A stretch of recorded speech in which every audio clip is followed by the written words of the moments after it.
Smoothies mencampur buah-buahan dan sayur-sayuran. Bahaya. Udah 2 bulan puasa OCD. Berat badan udah turun 5 kilo. Tapi ujung-ujungnya stuck.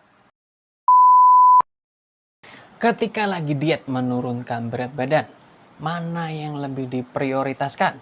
Defisit kalori atau mencukupi kebutuhan gizi? Hari Senin nih guys. Hari Senin nih Mbak Google. Iya bos, hari ini hari Kok Senin. gitu doang? Lah, terus gimana lagi bos? Hari Senin waktunya? Oh, waktunya Q&A. Nah, ada pertanyaan apa saja hari ini? Simak terus video ini.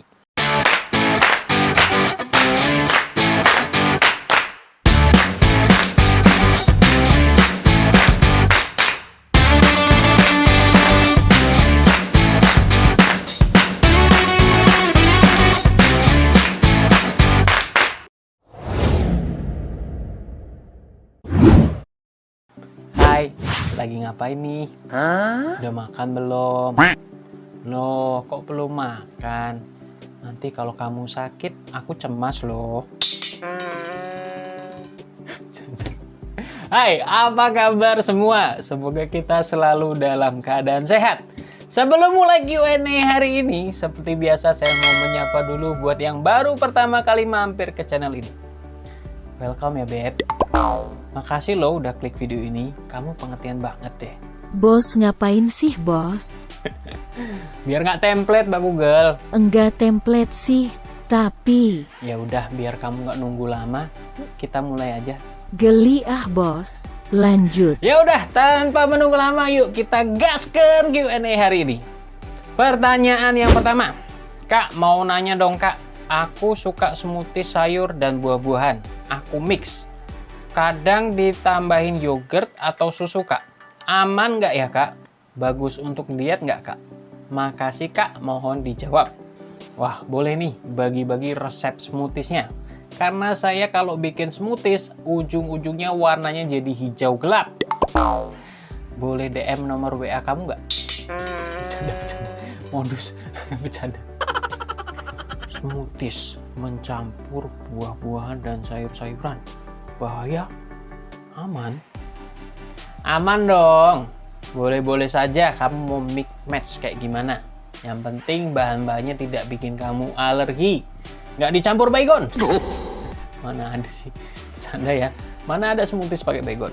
Intinya yang penting bahan-bahan yang dipakai bersih, higienis, aman untuk dikonsumsi mentah. Karena smoothies kan mentah ya.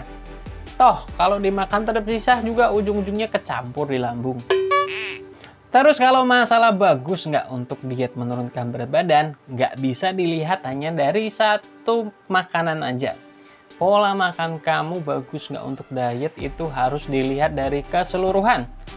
Percuma kamu mengkonsumsi smoothies dengan tujuan menurunkan berat badan, kalau habis itu makan martabak 1 kotak. Atau smoothiesnya pakai topping yang banyak, pakai kental manis, pakai gula yang berlebih. Ya sama saja bohong. Oh iya, by the way ini nggak lagi diet full smoothies kan? Maksudnya nggak makan makanan padat lainnya, cuman smoothies doang. Kalau iya ya bisa bahaya jangka panjangnya. Sebaiknya jangan dilakukan. Kita masuk ke pertanyaan yang kedua. Permisi Kak Adit, izin bertanya Kak. Ku sudah puasa OCD selama 2 bulan Kak. Biasanya puasa 16 jam Kak. Sudah berhasil turun 5 kilo Kak. Tapi masalahnya sekarang kok berat badanku nggak turun-turun lagi ya Kak. Salahnya apa ya Kak? Semoga dijawab ya Kak. Makasih sebelumnya. Sebelum dijawab boleh kenalan dulu nggak?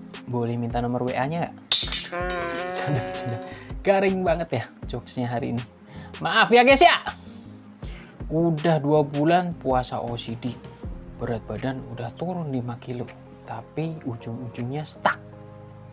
Salahnya di mana? Sebenarnya pertanyaan seperti ini udah sering saya bahas. Cuman karena ada yang mau saya tambahin, ya kita bahas lagi. Ada beberapa kemungkinan terjadinya berat badan stuck. Yang pertama, puasanya udah bener belum? Selama jam puasa tidak mengkonsumsi kalori sama sekali. Jadi teh manis nggak boleh tuh. Teh tawar bolehlah, tawar seperti hidup saya. Enggak. Hidup saya manis. Nano-nano malah. Bercanda. Balik lagi ke topik. Puasanya udah bener belum? Tidak mengkonsumsi kalori sama sekali alias zero kalori. Kalau udah bener puasanya, selanjutnya defisit kalorinya udah bener belum? OCD metodenya. Turun berat badan, goalsnya. Minumnya teh. Salah. Defisit kalori kuncinya. Nah, defisit kalorinya udah bener belum? Percuma OCD-nya kalau defisit kalorinya belum bener. Yang ketiga, defisit kalorinya ekstrim nggak? Terlalu besar nggak defisit kalorinya? Sudah sering saya bahas juga, defisit kalori bukan berarti makin besar defisitnya makin bagus. Bukan berarti defisit kalori makin besar makin cepat turun berat badannya. Mungkin untuk awal ya. Tetapi ketika kita memasukkan kalori terlalu sedikit untuk jangka waktu tertentu, tubuh akan mengeluarkan insting alaminya untuk bertahan hidup yang disebut dengan starvation mode. Tubuh akan berusaha untuk memperkecil kalori keluar kita, ngirit kalori keluar kita, yang akhirnya ujung-ujungnya membuat berat badan kita menjadi stuck. Nah, yang terakhir bisa terjadi yang namanya metabolic adaptation atau adaptasi metabolisme, di mana tubuh kita sudah menyesuaikan dengan pola metabolisme kita yang sekarang, sehingga membuat berat badan kita menjadi stuck. Nah, mensiasatinya bisa dengan refeed day, cheat day, off dulu defisit kalorinya, atau bisa juga dengan melakukan variasi jam puasanya. Contoh, 18 jam, 16 jam, 18 jam, 24 jam, 0, 18, 16. Ya, intinya divariasi. Paham lah ya maksudnya? Variasi jam puasanya. Kita masuk ke pertanyaan yang ketiga. Kak, izin nanya dong Kak. Kalau lagi diet nih Kak, jatah kalori udah habis nih Kak. Tapi kebutuhan zat gizi tertentu belum tercukupi Kak. Misal protein masih kurang atau seratnya gitu Kak. Mana yang lebih diprioritaskan Kak? Defisit kalorinya atau mencukupi gizinya Kak? Thanks before Kak. Prioritaskan aku aja bisa nggak? Aduh, bercanda. Gagal terus nih jokesnya hari ini. Garing, gara-gara hujan nih guys. Hujan disalahin. Ketika lagi diet menurunkan berat badan, mana yang lebih diprioritaskan? Defisit kalori atau mencukupi kebutuhan gizi? Kalau ditanya balik, menurut kalian mana yang lebih prioritas? Turun berat badan atau kesehatan kita? Tentu jawaban yang tepat adalah kesehatan kita. Tapi turun berat badan kan buat kesehatan juga Kak. Betul, makanya turun berat badannya dengan cara yang sehat. Nah, bingung nggak kalau diputar-putar gini? Jadi begini, kenapa nih kira-kira bisa sampai nggak tercukupi kebutuhan gizinya? Apakah karena kalori dari makanan yang rendah gizinya terlalu banyak? Terlalu banyak cemilan misalnya. Kalau ini masalahnya, ya diatur, kurangi makanan yang rendah gizinya. Pemilihan jenis makanan. Atau karena kalori keluarnya yang terlalu kecil, sehingga mau nggak mau kalori masuknya jadi ikutan kecil. Kalau masalahnya ini ya tinggal ditingkatkan kalori keluarnya.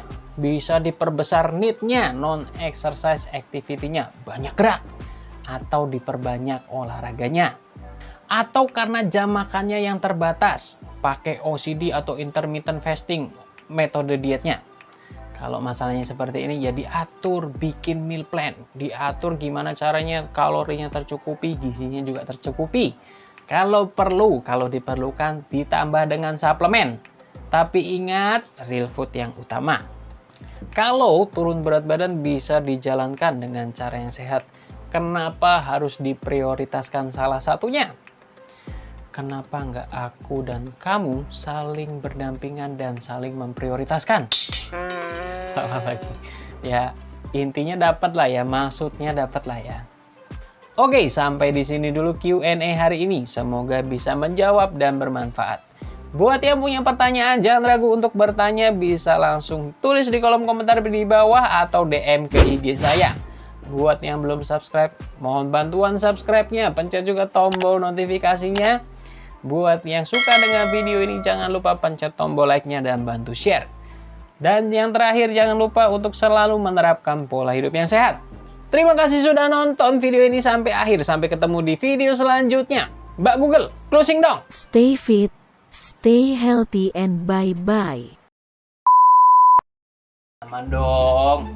Boleh-boleh saja mau mix match. Kalau defisit kalori terlalu. Yang ketiga, defisit kalorinya ekstrim nggak? Terlalu besar nggak defisit kalorinya? Tasu apa? Bukan berarti defisit kalori makin besar makin cepat turun. Kalau turun